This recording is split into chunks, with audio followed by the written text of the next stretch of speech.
de mon mandat, vous allez voir un Congo nouveau.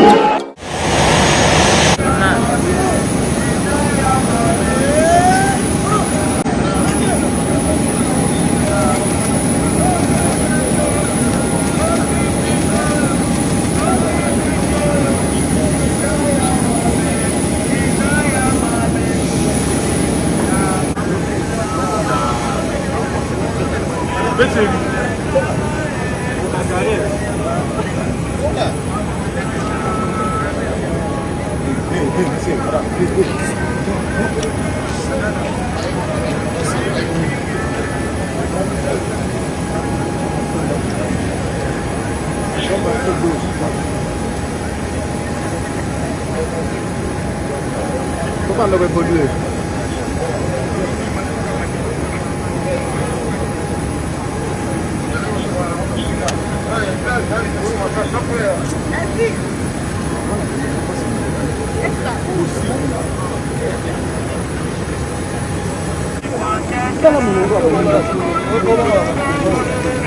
Dans les eaux serrées, on a fait des coups à faire les pieds.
parlementaire national, dès lors que je suis à chef de l'État, je suis là, je dis au changement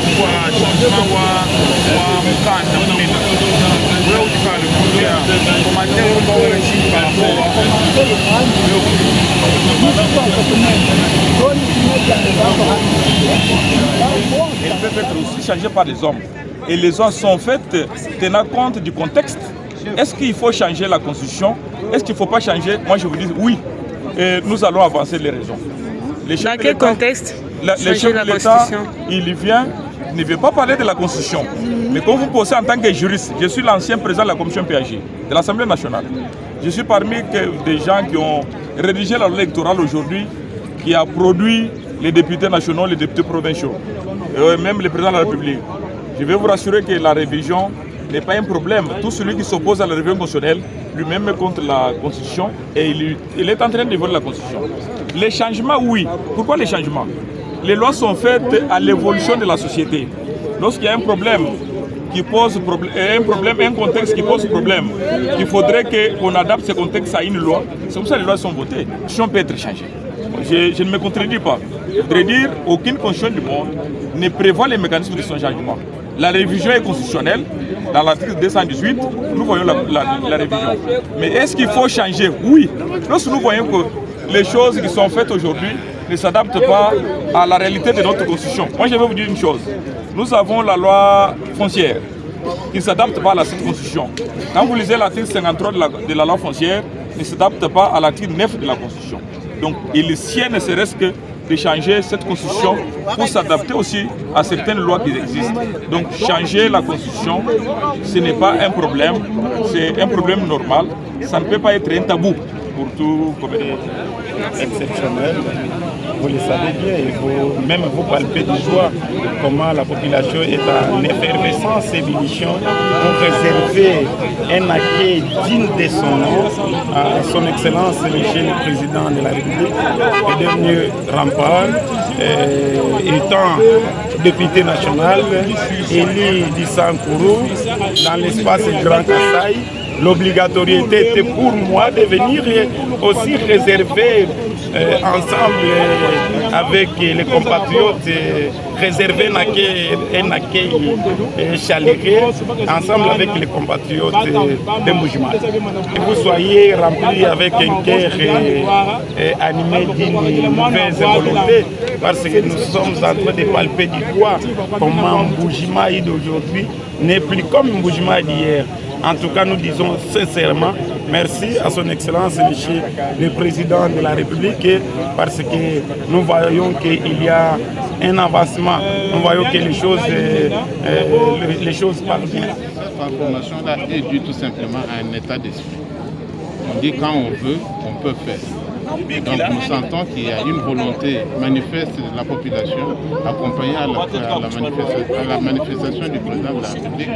Ce sont les deux volontés-là qui s'unissent et qui font ce que nous voyons aujourd'hui apparaît sous une belle ère parce que le président de la République s'est engagé à travailler pour ce pays afin de rencontrer les priorités inscrites dans